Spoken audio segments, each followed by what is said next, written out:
Hello friends, welcome to another video. Today's review is Lamb, the Gospel According to Biff, Christ's Childhood Pal by Christopher Moore. In the front there it's got the two guys walking into the sunset and he's got a halo on him here. This obviously is a comedy book. I'm going to tell you right now, if you are super religious and things talking about religion that are not true offend you, you might not want to watch the rest of my video. You might not want to read this book at all, but if you have a good sense of humor and understand that it is a work of fiction, then go ahead and watch the rest of my review. I'm just warning you now, just because I will have to do some spoilers, but I feel the majority of the population knows the basic story of the Bible, so there really aren't too many surprises in the book. This is one of my 12 books recommended by 12 friends book, another one from my friend Jess. I've already read one by her. And I wanted to read a different one first, but I've requested them from my library, and they have not come in yet. I've got two of them that I've requested from my library that aren't at my library, but they're in the library system, and they just haven't shown up yet. And I happened to get a hold of this ahead of time, so I thought I'd give it a try. I did read the whole thing. I'll read the thing for you, the back here, okay? The birth of Jesus, I've already messed up. The birth of Jesus has been well chronicled, as have his glorious teachings, acts, and divine sacrifice after his 30th birthday. But no one knows about the early life of the Son of God, the missing years, except Biff, the Messiah's best bud, who has been resurrected to tell the story in this divinely hilarious yet heartfelt work, reminiscent of Vonnegut and Douglas Adams. Verily, the story Biff has to tell is a miraculous one, filled with remarkable journeys, magic, healings, kung fu, corpse reanimations, demons, and hot babes. Even the considerable wiles and devotion of the Savior's pal may not be enough to divert Joshua from his tragic destiny, but there's no one who loves Josh more except maybe Maggie, Mary of Magdala. And Biff isn't about to let his extraordinary pal suffer and ascend without a fight. So in this book, it's obviously Biff, who is actually Levi. Levi, who is called Biff, is what they say in the book. Biff is his nickname. And then Joshua is Jesus, but he goes by Joshua, and then Mary Magdalene goes by Maggie. They talk about all the other ones, like a lot of his apostles, and like John the Baptist, Joseph of Arimathea, obviously Joseph and Mary, Jesus' parents. They talk about Biff's parents. The three wise men are in it, and he's given them names. So this book is basically Joshua's life from when he meets Biff when they are, I think he says when they're 7, up until his crucifixion. And it goes back and forth. It's all from Biff's point of view, but there's bits in it where it's him with the angel. I want to say, it's not Azrael, it's which angel takes him? Raziel. Raziel. Raziel. Raziel is the name of the angel who resurrects Biff and babysits him while he's writing his version of what happens, his gospel. So there's little bits every once in a while of Biff dealing with Raziel in the modern world. They're in like a hotel room and he's making him write it, and the angel watches a lot of soaps. I know, it's kind of funny. What? You don't want the window anymore? You want my lap? Are you done? I know Rye's just sitting in the window here. It's raining out, but he doesn't care because the rain's not coming in the window. There is obviously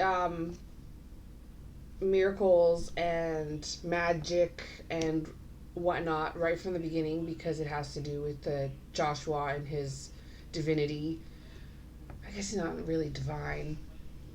His gifts, the gifts he was given, obviously. There are no dragons. It is not that kind of book. It is quite humorous. I should say that it's also in first person.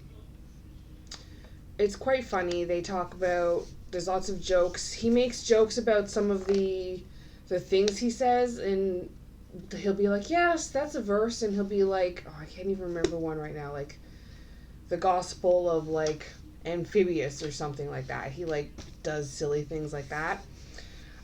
There's an actual afterword where he talks about the research he did for the Lamb, for the book, obviously, with the New Testament and some from some historical societies about what the world was like back then.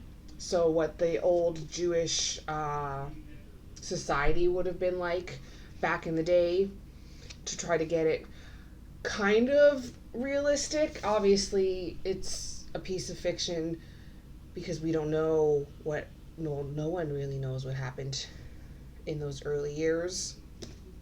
And there's people out there who don't even believe that the Bible is real, so the whole thing is fiction. But it's written right up until, well, yeah, basically right till the crucifixion. Biff actually gets a hold of a Bible because he's in a hotel room and he hides it from Raziel, the angel, and reads it in secret. So he learns what everyone else says, and he talks about that. He gets right mad that they don't mention him, or one of them mentions him once, I guess. I'll be honest, I don't know the whole Bible. I only know the basics. I don't want to get into a debate about religion or anything. That's not what this video is about. It's literally a review of the book.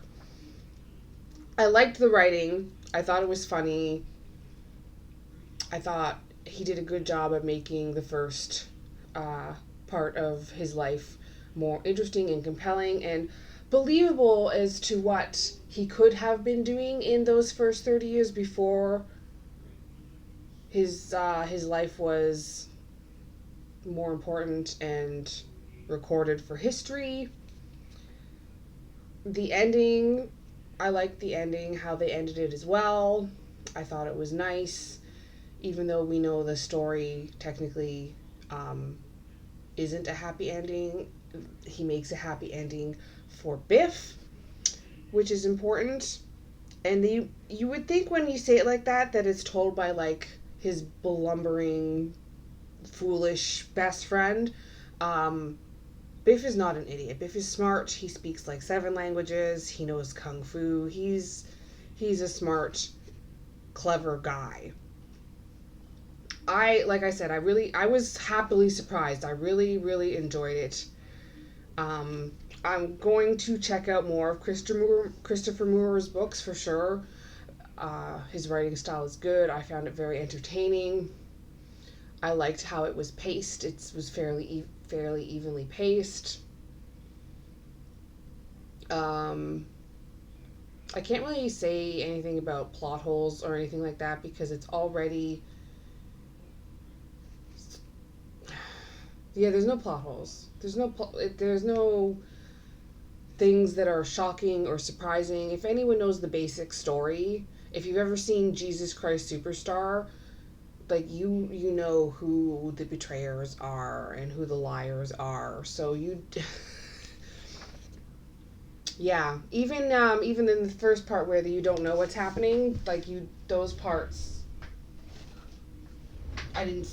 nothing really surprised me per se.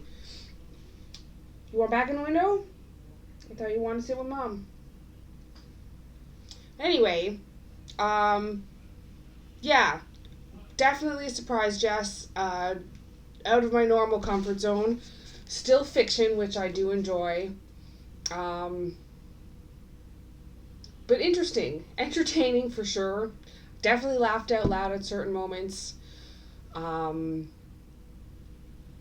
would give it a 4 out of 5 stars because it exceeded my expectations. It is not what I was expecting at all. I enjoyed the writing, the plot was engaging, it was entertaining. The characters are complex and deep with lots of layers. There was definitely parts I didn't quite care for. Some slow parts, some boring parts.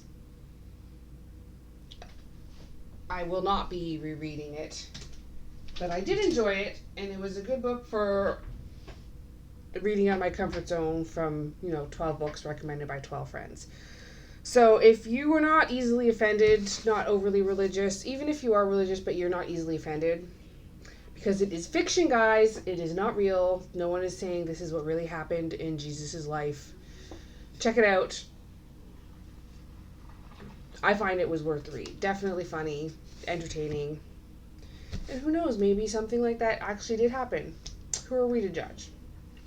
But anyway, I hope you guys have an absolutely wonderful day, and I will see you in the next video.